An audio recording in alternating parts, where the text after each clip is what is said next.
What's going on, guys? So about a week ago, GoPro announced the Karma, their long-anticipated entry into the drone market, and there was a lot of speculation about what this is going to be. I, for one, was not expecting what it ended up being, but I was pleasantly surprised. I didn't really see what GoPro could do to create a kind of a niche market within the drone market, because DJI just has everything covered, or I thought they did. But this Karma drone was really cool. I mean, it folds up, it fits into a backpack. The backpack's kind of big, but it comes with the backpack.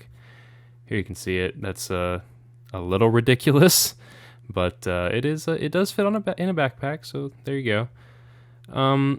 What's really cool, the GoPro comes out and the gimbal mounts onto a little handheld unit, so you can run around with a DJI Osmo competitor, basically, but it comes with the drone, so that's really cool. And that also mounts on the backpack, it looks like here. So yeah, I was really impressed with the Karma. I like the controller as well. You don't need to plug in your phone.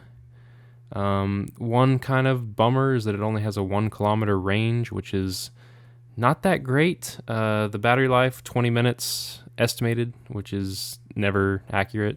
It's probably closer to 15, but I guess that's mediocre. It's probably a little bit better than mediocre, but for such a small unit. But anyway, I was rather impressed. Then DJI comes out and says, "Screw that, boys. We got the Mavic Pro. We're 2 steps ahead of you."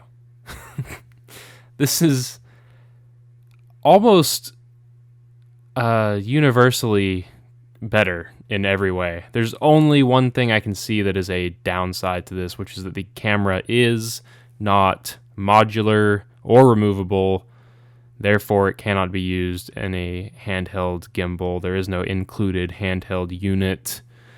But everything else about this is better, I would say. I mean, not having the interface completely built into the remote is both a good and bad thing. I mean, people want to use their own phone, I guess, and be able to use whatever they have on hand. And the reason it's like this is because you can actually fly the drone using only your phone, which is pretty cool. You can actually buy this without the remote and spend only $749, I believe. So that brings the price down to $50 cheaper than the Karma without the GoPro. The Karma with the GoPro is $1099, and the GoPro Hero 5 will shoot 4K and all that good stuff. And the Mavic Pro is $999, so it's $100 cheaper. It flies 5 miles an hour faster. It flies 40 miles per hour. It's basically the same specs as a GoPro, 1080p. Well, I guess the GoPro will do slightly higher frame rate, 1080p at 120 frames. But the Mavic and the GoPro 5 will both do 4K 30 frames. The Mavic also folds down into a much smaller package. It does not come with a backpack, which is a little bit of a bummer. You can get the Mavic Pro Fly More combo, which includes this little hipster backpack, extra blades, extra battery, looks like a kind of a dock style charger, car charger it looks like. Cool. Yeah, so there's some cool stuff in there, but that brings the price up to $1299, which is still only $200 more than the $1099 Karma bundle with the Hero 5. And I think you're getting quite a bit more with the Mavic, unless you really need the... I mean, with me, like, I would get the Karma just because I'm going to get the Hero 5 anyway, and it's $100 cheaper to get the Karma with the... Or to get the GoPro 5 is only $300 if you're adding it onto the price of the Karma, whereas it'd be $400 on its own. So it's like, I'm practically losing money if I don't buy these together. I mean, am I right? So the Mavic, I feel like DJI must have gotten wind of the GoPro build very, very early, and they just said, we're just going to build it better than you. We're just going to do everything better than you. So screw you guys. And we're going to make it cheaper too. That's the other thing. This has collision avoidance. This has follow mode. This has, like I mentioned, it has fly by phone, so you don't have to use the controller if you don't want to. The thing also has a truly astounding 4.3 miles of transmission range, which is just utterly ridiculous. I mean, that's a mile more than the Phantom 4. So, I mean, if I had a Phantom 4, I'd be kind of pissed right now. But I am pissed, actually, because I have a DJI Inspire, and this thing almost kills it in every category, which, I mean, obviously the Inspires are more of a professional platform, and the camera rotates 360 degrees. It's more modular. It's upgradable, things like that. It's much steadier in flight than this will ever be. But, I mean, for almost everyone on the planet that wants a drone, this thing is a killer package. I mean, it's going to be much easier to fly than the GoPro. The GoPro has no collision avoidance whatsoever from what I have seen.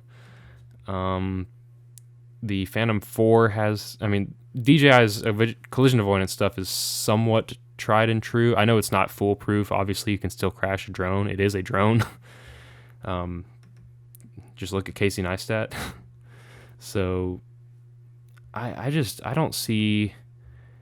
Honestly, guys, I'm going to buy them both. I'm 99% certain, and then I will probably do a really comprehensive review of both of them and a comparison, because I find this fascinating, the feud between GoPro and DJI.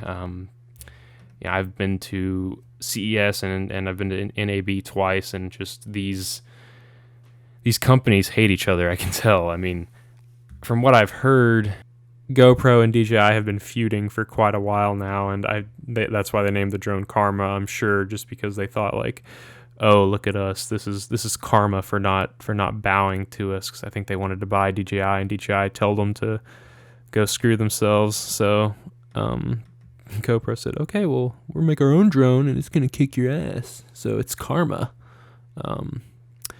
Nope, I don't think so. DJI has grown up, and GoPro has been extremely slow with bringing this Karma to market.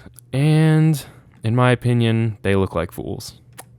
I mean, I've been an avid GoPro fan for many years. I've been using GoPros for a very long time. And that being said, I think DJI has a really, really strong platform, and their technology is pretty tried and true. It hasn't really failed me before. GoPro is unknown in this category. I mean, of course, their action cameras are phenomenal, but we don't know how good their drones are. And I'm sure it's good. I'm sure that it's a sturdy platform. I'm sure everything is going to work fine. But the only thing, like I've said before, is just this handheld Karma grip, which is definitely cool. I already have a DJI Osmo, so it's not really something I need, but it's a good feature for everyone else. Like I said, I'm probably gonna end up with both of these damn things. I'm gonna get rid of my Inspire because I don't need that I don't need that in my life at this point. When I was freelancing, I think it was a good thing to have to impress clients with, but honestly, these two units should do anything that I need to do.